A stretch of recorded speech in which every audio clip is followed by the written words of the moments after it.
निर्जला एकादशी का व्रत ज्येष्ठ मास के शुक्ल पक्ष की एकादशी तिथि को किया जाता है। हिंदू धर्म में एकादशी व्रत का मात्र धार्मिक महत्व ही नहीं है, ये व्रत मानसिक एवं शारीरिक स्वास्थ्य के नजरिए से भी बहुत महत्वपूर्ण है। एकादशी का व्रत भगवान विष्णु की आराधना को समर्पित होता है। इस एकादशी का व्रत करके श्रद्धा और सामर्थ्य के अनुसार दान करना चाहिए। इस दिन विधि पूर्वक जल कलश का दान करने वालों को पूरे साल के एकादशियों का फल मिलता है। इस प्रकार जो इस पवित्र एकादशी का व्रत करता है वह समस्त पापों से मुक्त हो जाता है। एकादशी व्रत का इतिहास। एक बार बहुभोजी भीमसेन ने व्यास जी के मुख से प्रत्येक एकादशी को निराहार रहने का नियम सुनकर विनम्र भाव से निवेदन किया कि महाराज, मुझसे कोई व्रत नहीं किया जाता, दिन भर बड़ी तीव्र क्षुधा बनी रहती है, अतः आप कोई ऐसा उपाय बतला दीजिए जिसके प्रभाव से स्वतः सद्गति हो जाए। तब व्यास जी ने कहा कि तुमसे वर्ष भर की संपूर्ण एकादशी नहीं हो सकती तो केवल एक निर्जला कर लो, इसी से साल भर के एकादशी करने के समान फल हो जाएगा। तब भीमसेन ने वैसा ही किया और स्वर्ग को गए। इसलिए यह एकादशी भीमसेनी एकादशी के नाम से भी जानी जाती है। निर्जला यानी यह व्रत बिना जल ग्रहण किए और उपवास रखकर किया जाता है, इसलिए यह व्रत कठिन तप और साधना के समान महत्व रखता है। हिंदू पंचांग के अनुसार वृषभ और मिथुन संक्रांति के बीच शुक्ल पक्ष की एकादशी निर्जला एकादशी कहलाती है। इस व्रत को भीमसेन एकादशी या पांडव एकादशी के नाम से भी जाना जाता है। पौराणिक मान्यता है कि 5 पांडवों में एक भीमसेन ने इस व्रत का पालन किया था और बैकुंठ को गए थे, इसलिए इसका नाम भीमसेनी एकादशी भी हुआ।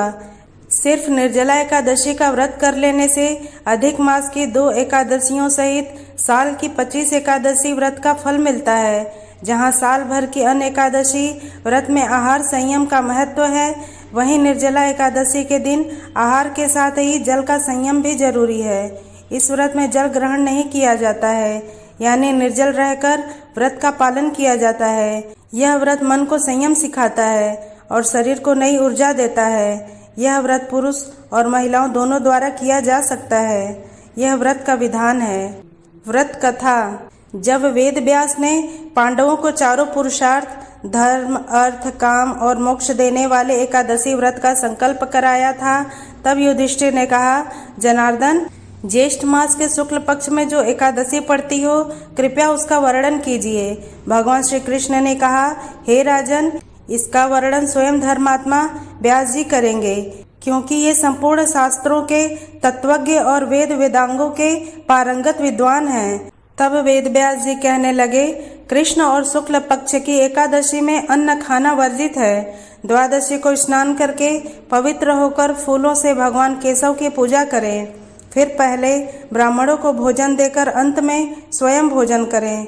यह सुनकर भीमसेन बोले, परम बुद्धिमान पितामह, मेरी उत्तम बात सुनिए। राजा युधिष्ठिर, माता कुंती, द्रौपदी, अर्जुन, नकुल और सहदेव ये एकादशी को कभी भोजन नहीं करते तथा मुझसे भी हमेशा यही कहते हैं कि भीमसेन एकादशी को तुम भी ना खाया करो, परंतु मैं उन लोगों से यही कहता हूँ कि मुझसे भूख नहीं सही जाएगी।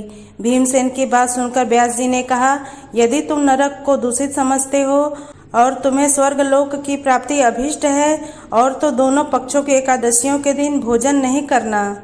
भीमसेन बोले, महाबुद्धिमान पितामह, मैं आपके सामने सच कहता हूँ, मुझसे एक बार भोजन करके भी व्रत नहीं किया जा सकता, तो फिर उपवास करके मैं कैसे रह सकता हूँ।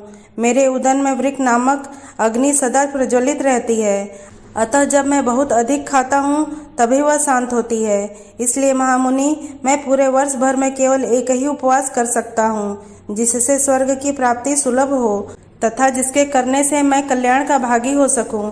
ऐसा कोई एक व्रत निश्चय करके बताइए, मैं उसका यथोचित रूप से पालन करूंगा। व्यास जी ने कहा, भीम, ज्येष्ठ मास में सूर्य वृष राशि पर हो या मिथुन राशि पर, शुक्ल पक्ष में हो या एकादशी हो, उसका यत्न पूर्वक निर्जल व्रत करो।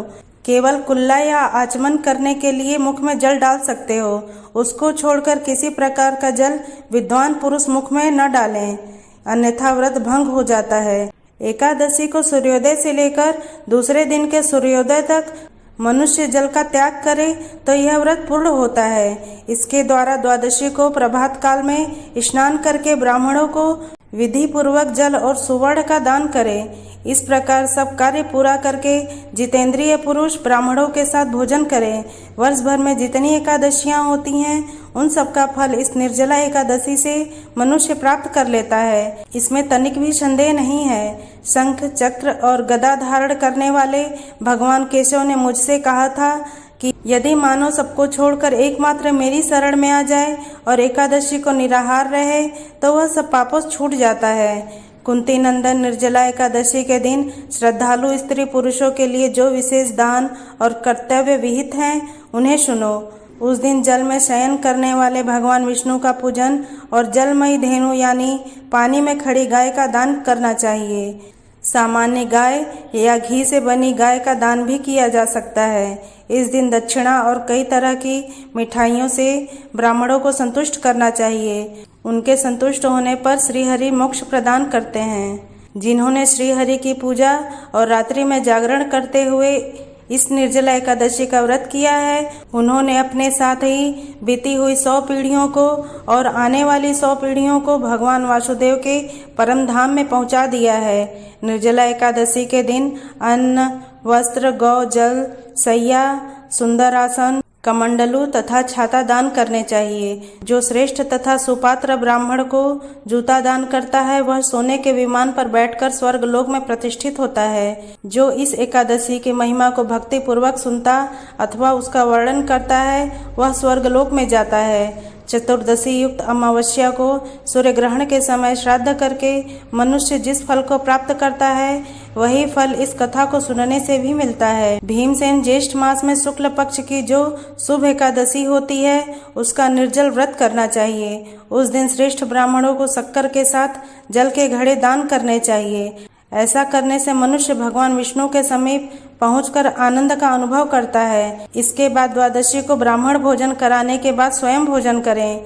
जो इस प्रकार पूर्ण रूप से पाप नाशनी एकादशी का व्रत करता है वह सब पापों से मुक्त हो आनंदमय पद को प्राप्त होता है। यह सुनकर भीमसेन ने भी इस शुभ एकादशी का व्रत आरंभ कर दिया।